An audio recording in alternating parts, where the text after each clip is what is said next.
à l'école, à la communauté scolaire Saint-Benoît. Je donne des cours d'histoire de l'art et d'analyse de l'image depuis 14 ans. Et quelque part, cet appel à candidature, ça a été un peu une opportunité parce que durant toute ma carrière, j'ai travaillé avec 2 mi-temps.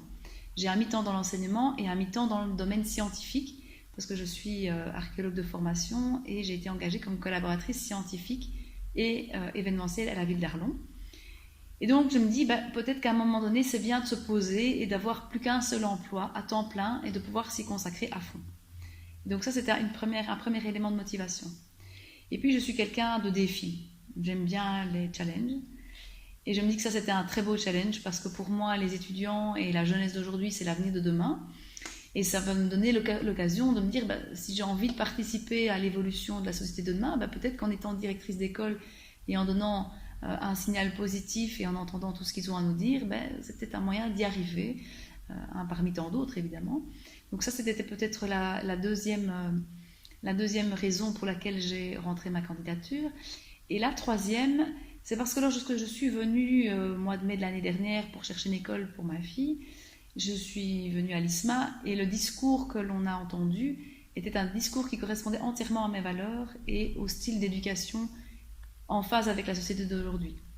Et donc tout a concordé à ce qu'à un moment donné, je me décide en disant, allez, t'es pas encore trop âgé, t'es encore un peu jeune, lance-toi le défi, et puis voilà.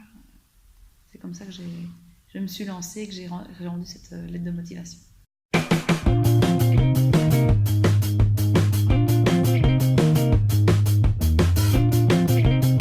Je suis quelqu'un qui a pas mal d'énergie, de motivation et qui a un esprit positif.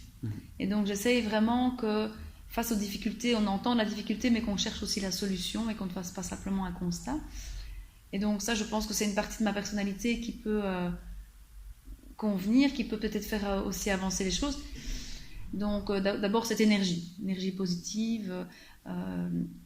Et puis par ailleurs, j'ai quand même un certain nombre d'expériences dans l'enseignement. J'ai connu certaines évolutions au niveau des programmes scolaires. Je sais ce que ça fait aussi quand on nous dit, voilà, il y a un nouveau décret, vous êtes obligé de faire telle et telle chose et qu'on n'a pas trop envie et qu'on se rend compte que l'administratif prend beaucoup de place dans notre mission de prof. Je sais aussi qu'on a besoin en tant que professeur d'être valorisé, d'être reconnu dans notre mission, qu'on n'est pas simplement quelqu'un qui passe un certain nombre d'heures face à face aux élèves. À côté de ça, il y a plein d'autres choses. Donc ça, je pense que ça permettra aussi de comprendre certains professeurs en difficulté.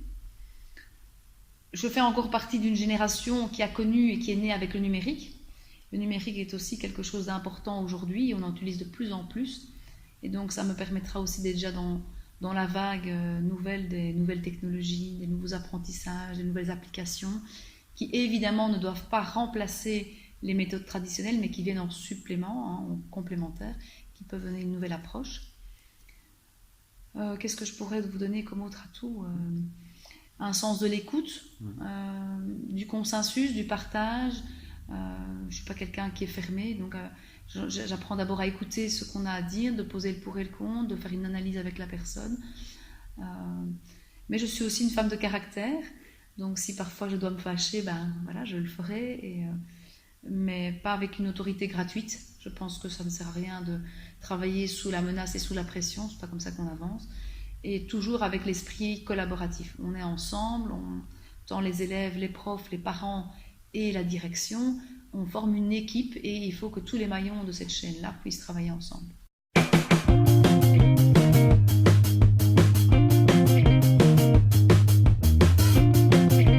Il y avait d'abord les valeurs, effectivement, le discours aussi qui avait été présenté lors des différentes rencontres, l'image de l'école.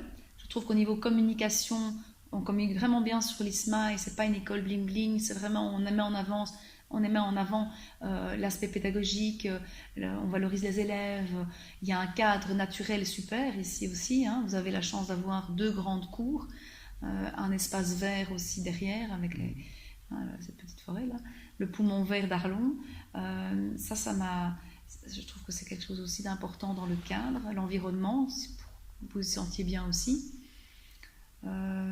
Qu'est-ce qui m'a attiré d'autre dans l'ISMA ? Évidemment, ça a été contraint, évidemment, lié évidemment au lieu de la candidature. Donc, si j'aurais été fait une candidature ailleurs, je n'aurais pas dû changer un peu l'école de place. Non.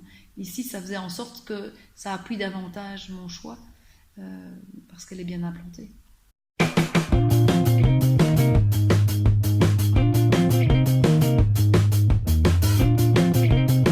La dernière qui me vient à l'esprit, que je redis à mes anciens élèves, bientôt mes anciens élèves, c'est qu'une équipe qui rit est une équipe unie.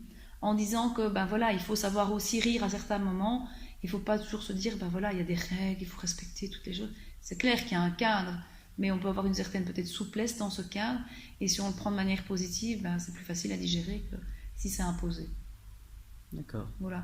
Maintenant, ça ne me définit pas forcément moi. Ça, c'est la dernière que j'ai en tête.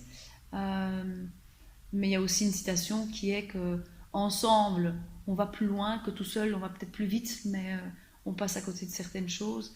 Et donc voilà, moi je suis vraiment dans cette idée de collaboration et de travailler en commun.